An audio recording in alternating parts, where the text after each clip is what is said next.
Hi guys, welcome. आज हम गाजर के बारे में बात करने वाले हैं। ये रेड एंड ऑरेंज क्या होता है, इसके बारे में इन डेप्थ बात करेंगे। जैसे इसका साइंटिफिक नेम क्या होता है, कैसे कट करना है, कैसे पील करना है, कैसे चूज करना है, थोड़ी सी हिस्ट्री एंड कैसे कुकिंग अफेक्ट करती है गाजर को। जब हम इसे हीट करते हैं तो क्या होता है इसके साथ। काफी इंटरेस्टिंग एंड इन्फॉर्मेटिव वीडियो होने वाली है, तो स्टे ट्यून्ड। सबसे पहले हम इसके बोटानिकल क्लासिफिकेशन को देख लेते हैं। इसका बोटानिकल नेम होता है, ये इस फैमिली से आता है एंड ये वही फैमिली है जिससे फेनल, कोरिएंडर एंड पार्सले आता है। ये एक बाइनियल रूट वेजिटेबल होता है, मतलब ये 2 साल लगाता है अपने लाइफ साइकिल को कंप्लीट करने के लिए। पहले हम इसके रूट को निकाल लेते हैं, फिर हम फ्लावर्स एंड सीड्स को। इसके एडिबल पार्ट्स क्या होते हैं, इसके रूट्स एंड लीव्स। जो यहाँ से लीव्स निकलते हैं वो भी एडिबल होते हैं एंड रूट तो इस प्लांट का एडिबल होता ही है। वेराइटीज काफी होती है, मेजरली रेड वाला, ऑरेंज वाला, एक ब्लैक काला गाजर आता है, ये वाला एंड एक येलो गाजर भी आता है। बट अभी हम सिर्फ इन दोनों के बारे में बात करने वाले हैं क्योंकि यही मेजरली अवेलेबल होते हैं। विंटर्स में ये अवेलेबल होता है and through out the year कह लो, या मोस्टली आफ्टर विंटर्स ये अवेलेबल होता है। अगर हम 30 सेकंड्स में इसकी हिस्ट्री समझे तो ये पर्शिया से आया around 3000 years ago and purple और येलो इसके ओरिजिनल कलर से। उसके बाद हमने मॉडिफाई करके इसको यहाँ लाए हैं। ये ऑरेंज कैरेट तो स्पेशली ब्रीड किए गए थे बाय डच फार्मर्स, और ये रेड कैरेट विंटर्स में बहुत स्पेशल गाजर का हलवा इनका बनता है, बेस्ट बनता है। क्यों इनका बेस्ट बनता है, क्यों इनका गाजर का हलवा नहीं बनता, वो हम थोड़ी देर में समझेंगे। एंड ये वाला कैरेट नवंबर से फरवरी में सबसे अच्छी क्वालिटी में मिलता है। इस टाइम अप्रैल खत्म होने वाला है, फिर भी ये मिल गया है, that's a big thing. But ये मोस्टली नवंबर से फरवरी तक ही मिलेगा एंड ये आपको ईयर राउंड मिल सकता है। ऑलराइट, तो अब हम गाजर खरीदने गए हैं एंड हमें कैसे गाजर चाहिए। सबसे इंपॉर्टेंट बात है, गाजर आपका फर्म होना चाहिए। ये सीजन में नहीं है, अप्रैल चल रहा है एंड ये मैंने खरीदा है। अगर इसका मैं पतला पार्ट उठाऊंगा तो ये फर्म है या नहीं, ये फर्म नहीं है। जैसे यहाँ पे है इतना फर्म ही होना चाहिए थ्रू आउट, लेकिन ये काफी ज्यादा जिगली है। This is not a good sign. Of course ये सीजन में नहीं है तो हमें ऐसा ही कुछ मिलेगा, बट ये काइंड ऑफ सीजन में आ रहे हैं। अगर आप इनको देखोगे, ये है प्रॉपर फर्म कैरेट। अगर मैं इस कैरेट को लूंगा and you can hear this once again, लेकिन अगर मैं ये चीज इससे करूंगा, लिटिल टू नो नॉइज, कुछ है ही नहीं। ये मैं इतना भी मोड़ दूंगा तभी भी ये नॉट नेसेसरली ये बैड है, but these are not preferred are these. और हाँ, अगर आपको आपके गाजरों के साथ ऊपर ग्रीन मिलता है तो उसे आप यूज कर लो, फेंकना मत। And please avoid wrinkled, rubbery, green tinged carrots. अब इनकी क्लीनिंग, प्रेपिंग एंड बाकी सब चीजें करने के लिए हम नीचे आ जाते हैं। ऑलराइट, तो आज हम इन 2 टाइप्स के कैरेट की बात करने वाले हैं। ऑफ कोर्स हमारा रेड क्लासिक कैरेट जो विंटर्स में सबसे ज्यादा अवेलेबल होता है, एंड ये कैरेट जो ईयर राउंड आपको मिल जाता है। सबसे पहले हाउ टू क्लीन देम, बहुत आसान है। ऑलराइट, सो ये हर्ब्स की तरह नहीं होते, so we can wash them easily. आप किसी भी रनिंग टैप वाटर के अंदर इनको डाल के लाइट वेजिटेबल स्क्रबर से भी आप इन्हें वॉश कर सकते हो। I know a lot of people know how to wash carrots, लेकिन अभी मैं एकदम स्क्रैच से जा रहा हूँ, एकदम बेसिक से। अगर किसी ने एक सब्जी उठाई भी नहीं है उसके लिए भी आसान हो जाए, तो you can see it's better to wash them under running water, उससे ज्यादा सही रहता है। And if you are using organic carrots, आप इनकी स्किन को पील ना भी करो तो भी चलेगा, अभी उसमें नहीं जाते। So this is good. Similarly हम इसको देखते हैं, हम इन्हें वॉश क्यों करते हैं। बेसिकली मेजरली रीजन ये होता है पेस्टिसाइड रेसिड्यू को रिमूव करने के लिए। You can C now clean, काफी क्लीन। सो हमें ये चीज करनी है सब कैरेट्स के साथ, एंड आई वुड सजेस्ट, फिर से बोल रहा हूँ, रनिंग वाटर के अंदर वॉश करो। वंस हमने इनको प्रॉपरली वॉश कर लिया, यू कैन सी ये कैसे लग रहे हैं। Now we will dry them. इस पानी को you can use to water your plants. आप इन्हें नॉर्मली भी छोड़ सकते हो ड्राई होने के लिए, या फिर आप किसी कपड़े से पोंछ सकते हो। ये जो कपड़ा है ये थोड़ा एक्स्ट्रा स्क्रबर का काम करेगा एंड इन्हें और ज्यादा क्लीन कर देगा। अब सबसे इंपॉर्टेंट बात, इनकी न्यूट्रिशन एंड कुलिनरी कॉम्पोजिशन। यहाँ पर मैं 100 ग्राम ऑफ कैरेट्स की बात करने वाला हूँ। तो एक 100 ग्राम कैरेट के अंदर अराउंड 88 to 90% पानी होता है। 9.6 ग्राम्स कार्बोहाइड्रेट्स होते हैं, जिसमें से 4.7 ग्राम शुगर होती है। इसमें फाइबर होता है अराउंड 2.8 ग्राम्स के अराउंड, प्रोटीन होता है 0.9 ग्राम्स, फैट होता है 0.2 ग्राम्स, एंड साथ में विटामिन ए, सी और पोटेशियम होता है जो हमारी vision, skin health, hydration, nerve function and immunity को बूस्ट करने में हेल्प करते हैं। अब अगर हम समझे तो उनका काम क्या है, देखो वाटर जो है इसके अंदर 88 to 90% वो हमें क्रंच देता है, फ्रेशनेस देता है। जो कार्ब्स की अंदर जो शुगर आती है हमारे पास, वो सुक्रोज, ग्लूकोज और फ्रुक्टोज के फॉर्म में होती है, एंड वो कैरामलाइजेशन देती है हमें जब हम इसे हीट करते हैं। बाकी इसमें स्टार्च होता है, वो शुगर्स में ब्रेक डाउन होता है जब हम कुक करते हैं, वो स्टार्च कार्ब से निकल के आता है। ऑलराइट, तो हीट कैसे इफेक्ट करती है हमारे कैरेट्स को। जब हम 60 to 70 डिग्री सेल्सियस के रेंज में जाते हैं तो हमारा स्टार्च स्वेल होता है एंड जेलेटिनाइजेशन स्टार्ट होता है। इस टाइम पर कैरेट्स थोड़े थोड़े सॉफ्ट होने लग जाते हैं। जब हम 85 से 100 के बीच में में जाते हैं तो पेक्टिन ब्रेक डाउन होता है, ये ज्यादा टेंडर हो जाते हैं एंड डाइजेस्टेबल हो जाते हैं। और जब हम 120 पार करते हैं तो माइल्ड रिएक्शन इनिशिएट होता है जिससे डीप रोस्टेड फ्लेवर्स आते हैं। जब हम 120 को भी पार करके 140 और 160 की रेंज में जाते हैं तो हमारे जो कैरेट के अंदर के शुगर हैं ये कैरेमलाइज होने लग जाएंगे, स्वीटनेस इंटेंसिफाई हो जाएगी एंड नटी नोट्स आने लग जाते हैं। और जब हम 170 पार करते हैं तो वाटर लॉस काफी ज्यादा हो जाता है एंड इसका टेक्सचर क्रिस्पी एंड चूई हो जाता है। फ्राइंग किस टेम्परेचर पे होती है? 180 प्लस में, इसलिए चीजें ज्यादा क्रिस्पी एंड चूई होती है। अगर हम इसे घी या ऑयल के साथ कुक करते हैं तो बीटा कैरोटीन बेटर एब्जॉर्ब होता है, और अगर हम एसिड यूज करेंगे कुक करते वक्त तो इसका कलर ब्राइटर रहता है। Alright, knife cuts and culinary uses. तो हम अलग अलग तरीके से कैरेट्स को कट करके मैं आपको दिखाऊंगा ताकि आपको समझ आए। ऐसी टाइप की चीजों को कट करने के लिए मैं एक वी शेप पीलर यूज करता हूँ, इससे बहुत आसान होता है एक लाइन में जाना। ऐसे करके हम अपने सारे कैरेट्स को पील कर लेते हैं। देखो कैरेट पील करते time I saw something like this is not a good sign, तो हम इन्हें ठीक करेंगे।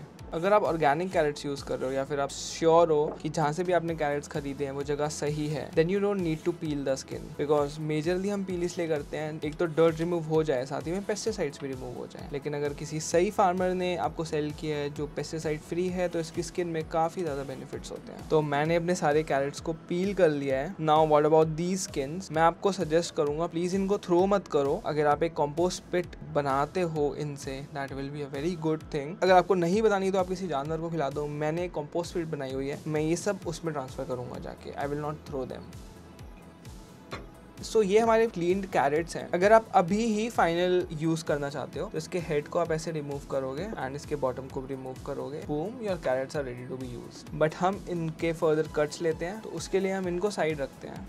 ऑलराइट, सबसे पहले जूलियन। यहाँ पे हमें 2 mm, 2 mm और 5 mm की स्टिक्स चाहिए। I will take my trusty knife. सबसे पहले टॉप को निकाल देते हैं एंड देन बॉटम को निकाल देते हैं।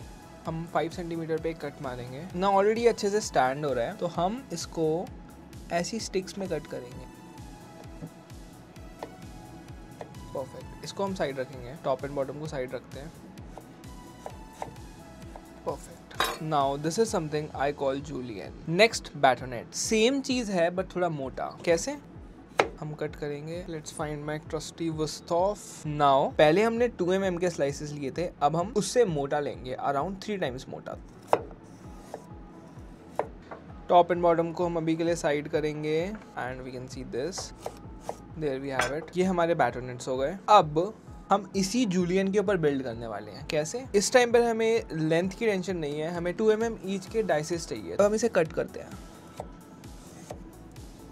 नाउ जो हमने जूलियन में किया था हमें वो ही करना है, बट एक कट और ऐड कर देंगे। कैसे? देखो, जब पूरा ऊपर तक भर जाए तो हम इन्हें लिटा भी सकते हैं। परफेक्ट। हमने इनको ऑलरेडी ब्यूटीफुली जूलियन कट कर लिया है, बट व्हाट्स नेक्स्ट? हमें ब्रूनोआ करना है। तो जो इनकी टोटल विड्थ है वो ही हमें इनकी लेंथ भी करनी है। मैं यहाँ पे as clean and as slow as possible करके दिखा रहा हूँ। हम इन्हें होल्ड करेंगे and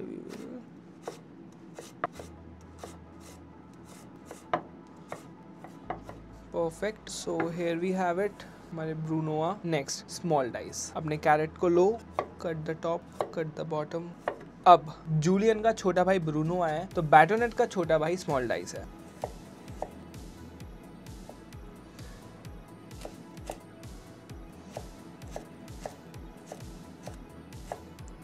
These are called small dices। ये यहाँ पे आ जाएंगे। नेक्स्ट, रॉन्डेल। ये 3 to 5 mm के थिक सर्कुलर स्लाइसेस होते हैं। क्या मतलब? ये That's it. Not too thin, not too thick. Around 5 mm. Perfect. Alright, अब हम रेड गाजर को लेते हैं। सबसे पहले इसके बॉटम को निकालेंगे, देन हम इसके टॉप को निकालेंगे। Now we have this. अगर मैं देखूं तो ये नीचे से बहुत पतला है, ऊपर आके बहुत ज्यादा मोटा होता जा रहा है, तो हम एक ऐसा पॉइंट पकड़ूंगा जहाँ पे ये सही रहेगा। Now we have this. अब क्या करना है? सबसे पहले हम एक कट मारेंगे, इसको हम साइड कर देते हैं। देन इसको अपने ऊपर लेके आना है, एक कट। देन इसको फिर से ऊपर लेके आना है, एक कट। देन फिर से ऊपर लेके आना है, एक कट। देन फिर से ऊपर, एक कट। देन फिर से ऊपर एंड वी रिपीट दिस। इनको हम कहते हैं ऑब्लिक कट्स। या that's it. Alright, the next cut is paysanne. I hope I am pronouncing the name right. क्या हो गया? सो इसमें हमें क्या करना होता है? दिस इज काफी सिंपल। आपको 1 to 2 mm के सिंपली स्लाइसेस कट करने हैं। या तो आप ऐसे कर लो या फिर आप इसको रेक्टेंगुलर बना के ऐसे कर लो, या फिर आप सिंपली इसे हाफ में कट करो एंड देन इसको कर लो।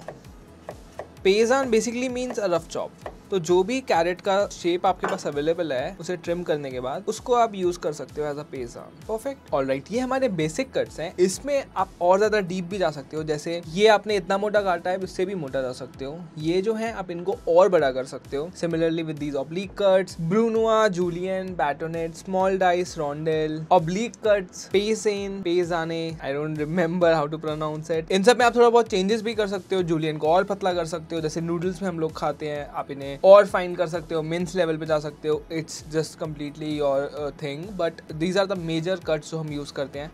How do we cook carrots? कितने तरीकों से हम इसे कुक कर सकते हैं। सबसे पहले हम इसे बॉईल कर सकते हैं, उससे सॉफ्ट जाता है, एक माइल्ड फ्लेवर देता है। मोस्टली प्यूरेज एंड हलवा में यूज किया जाता है। Second, steaming. ये बॉइलिंग की तरह ही होता है, बट इसमें न्यूट्रिएंट्स का लॉस कम होता है। I would say steaming is better than boiling, but अगर आपके वेजिटेबल्स के अंदर बहुत सारे पेस्टिसाइड रेसिड्यू हैं तो स्टीमिंग उतना अच्छा नहीं होता, क्योंकि बॉइलिंग में वो सब वॉश ऑफ हो जाता है। सैलेड्स एंड ऑल में काफी काम आता है। थर्ड, सॉटेइंग। ये quick browning and soft centre के लिए यूज किया जाता है। बाहर से अच्छा कैरमलाइज टॉप होता है एंड अंदर से soft and tasty, perfect for regular cooking, जैसे stir fries and sabzis. Next, roasting. ये कैरमलाइज्ड फ्लेवर देता है, ओवरऑल एक इंटेंस फ्लेवर देता है, एंड ये mostly oven bakes, platters and all में यूज किया जाता है। Next, grilling. आप इसे ग्रिल भी कर सकते हो, पनीर टिक्का की तरह, वही ग्रिल मार्क, स्मोकी फ्लेवर, बहुत टेस्टी। सूस वीट। आप सूस वीट तक कुक कर सकते हो इसको, ये थोड़ा फाइन लाइन लेवल हो जाता है, इसके लिए आपको प्रॉपर मशीन भी चाहिए होगी, लेकिन ये काफी ज्यादा टेंडरनेस को प्रिजर्व करके रखता है और उसके कलर को भी। साथ ही में आप इसे डिहाइड्रेट भी कर सकते हो। इसके पत्ते चिप्स काट के उसे डिहाइड्रेटर में डाल दो, या फिर सन ड्राई कर लो, या फिर ओवन में कर लो, उससे काफी ज्यादा क्रिस्पी रह जाता है एंड काफी टेस्टी लगता है। You can eat them as a chip. Also आप फाइनली इसे पिकल कर सकते हो, जो आप पानी में डाल के ब्राइन पिकलिंग करते हो वो भी है, जैसे इंडियन होम्स में अचार बनाया जाता है वैसे भी दोनों वर्क करते हैं एंड इससे काफी लंबी शेल्फ लाइफ हो जाती है।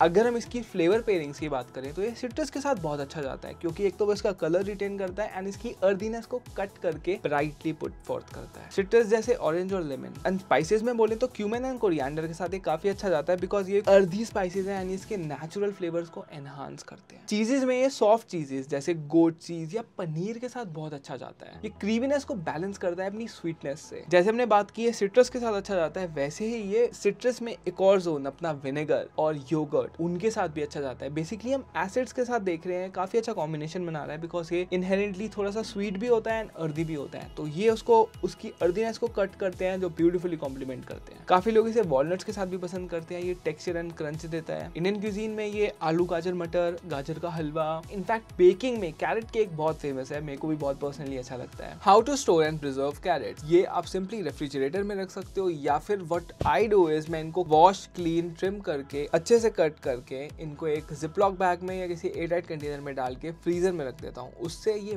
मंथ्स तक सिक्योर रहते हैं। या फिर आप इन्हें पिकल भी कर सकते हो, आप लैक्टो फर्मेंटेशन वाला पिकलिंग करो चाहे अचार वाला करो, उससे भी इसकी इनकी शेल्फ लाइफ काफी बढ़ जाती है, इनके गट के लिए भी अच्छा होता है। I think that's it about carrot. मैंने इसे काफी अच्छे से कवर कर लिया है, and if you think something is missing let me know. If you want me to dive deep into boiling, roasting या फिर डिफरेंट कट्स के अंदर और डीप जाऊं, आपको और अच्छे से अलग एंगल्स के साथ सिखाऊं, लेट मी नो। अब हम नेक्स्ट वेजिटेबल पे मूव करने वाले हैं, स्टे ट्यून्ड।